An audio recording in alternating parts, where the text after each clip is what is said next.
Welcome back to the OSM channel. I was going through the knickknacks on the top of my desk the other day and I came across this piece of rubber.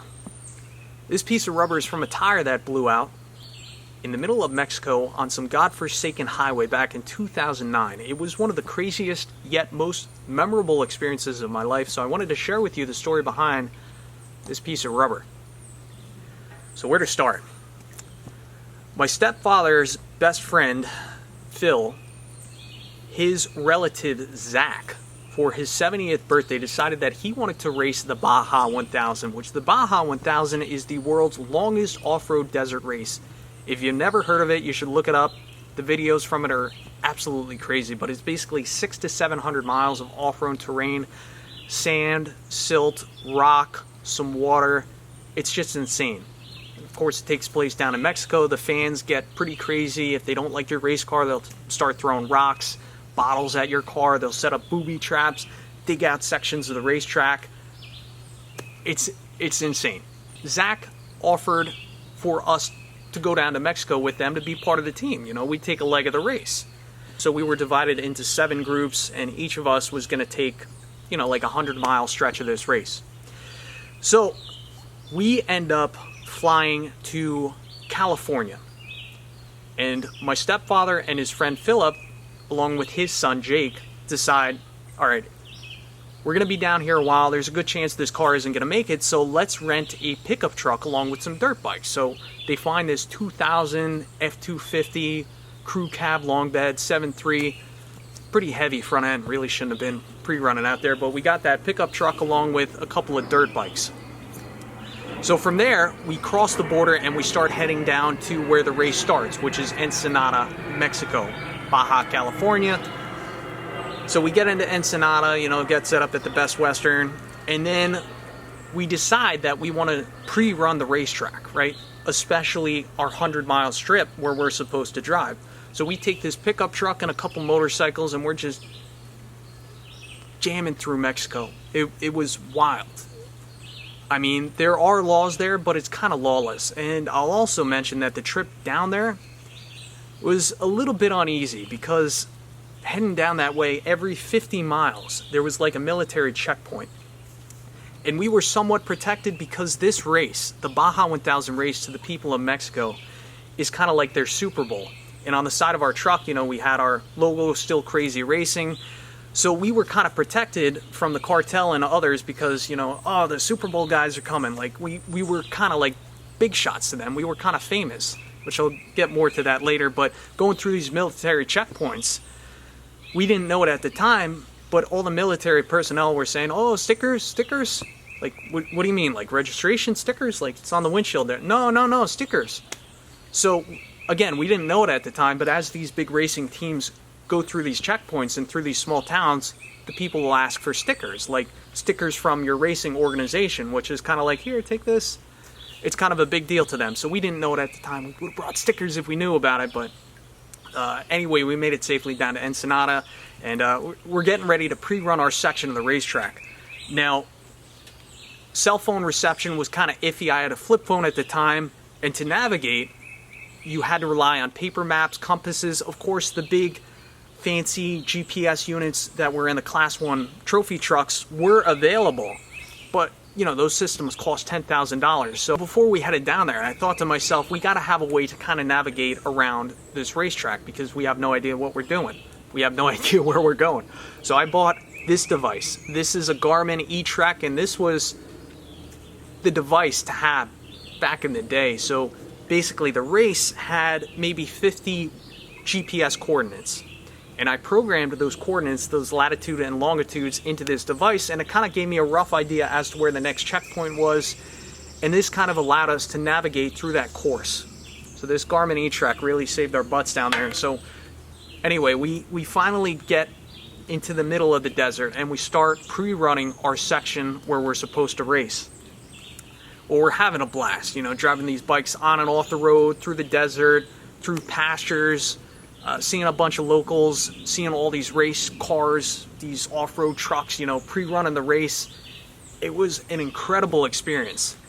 Only thing was, you know, we only had enough food for maybe a day in the truck. We were kind of ill-prepared, and no cell phone reception. So if something went down, you'd be relying upon other more prepared racers to hopefully get you to a point where you could get back on your feet.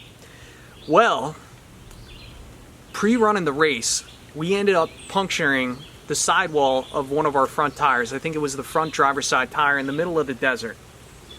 We're like, all right, do we have a spare? Yes, we have a spare, but unfortunately in the back of the truck, the jack as well as the tire iron was missing. So we were unable to jack the truck up, but thankfully we had a tire plug kit and a compressor. So we were able to plug the sidewall of the tire, fill it back up with air, and get us moving. So we decided to keep pre-running the race. We go further and further, and it's getting dark. So we decide, you know what, we should hit the highway and start heading back. Well, we're on the highway, middle of nowhere. There's like no lights on anywhere. You only see a car like every 15, 20 minutes passing you, the other way on the highway. And I'm falling asleep in the back. Next thing you know, I hear a boom. Oh, that can't be good. Well, what happened, that front tire that we installed that side plug on ended up blowing out. And we're thinking to ourselves, crap, we're in a crappy situation. What do? So we had no choice but to continue to drive on that blown out tire for a while until we eventually came across, it was like a small house. I think the guy was a farmer or something like that, and we basically, explained our situation. Hey, we don't have any jacking equipment. Do you have anything to jack up the truck? Well, unfortunately, he really didn't have anything. No cell phone reception. Farmer was unable to help us. We were stuck. And it was getting late. Between the time the tire blew out to the time where we realized, like, we're really in the thick of it right now, it's probably like an hour and a half, 2 hours. So we were getting desperate at that point.